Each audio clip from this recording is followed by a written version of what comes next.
Okay, so for my third capstone, I decided to work with audio data and try to predict song genres.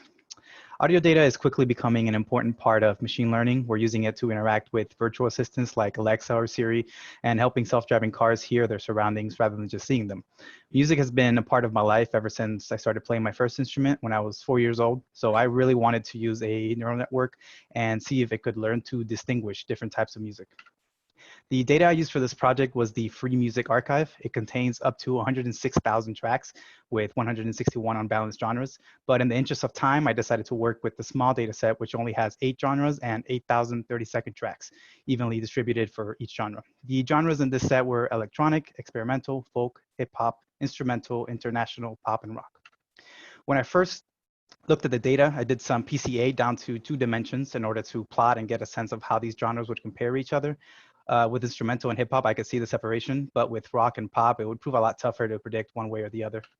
Since I was dealing with audio data, I knew I wanted to look at spectrograms as a visual representation of frequencies over time.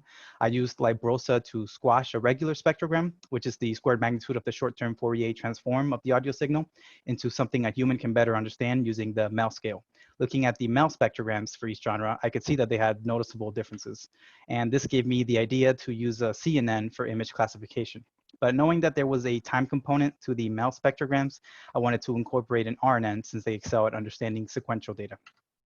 To prepare my feature matrix, I converted my MP3 files to MEL spectrograms, converted the array from decibels to power, and then log scaled it. For my target values, I simply turned them into a categorical matrix by one-hot encoding the targets.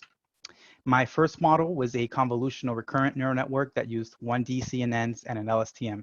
Each 1D convolution layer extracted features from a small slice of the spectrogram. It applied ReLU activation, then batch normalization, and lastly 1D max pooling to reduce dimensions and prevent overfitting.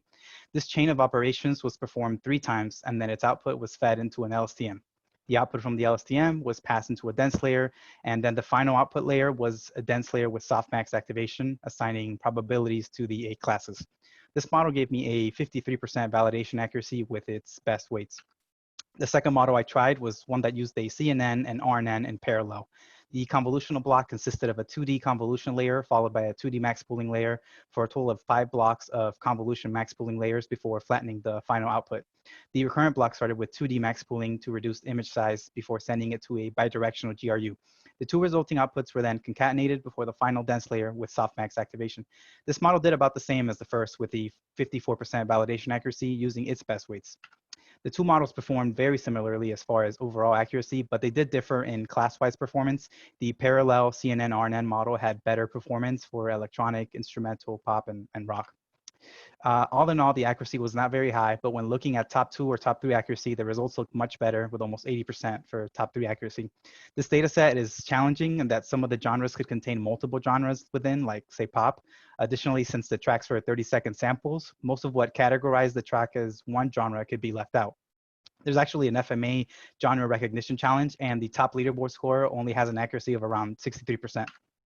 So to illustrate some of the difficulties with the data, I decided to use a human subject. Our resident Dylan, who is a trained audio engineer, kindly volunteered to guess on some of the tracks that the model got incorrect.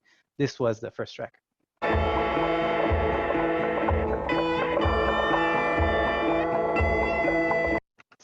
Dylan guessed experimental, the model predicted instrumental, and the correct label was folk. Next.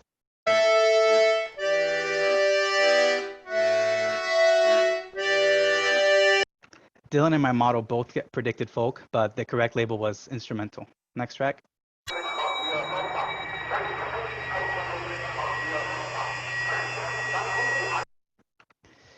Dylan guessed electronic, model predicted experimental, and the correct label was instrumental. And the last track.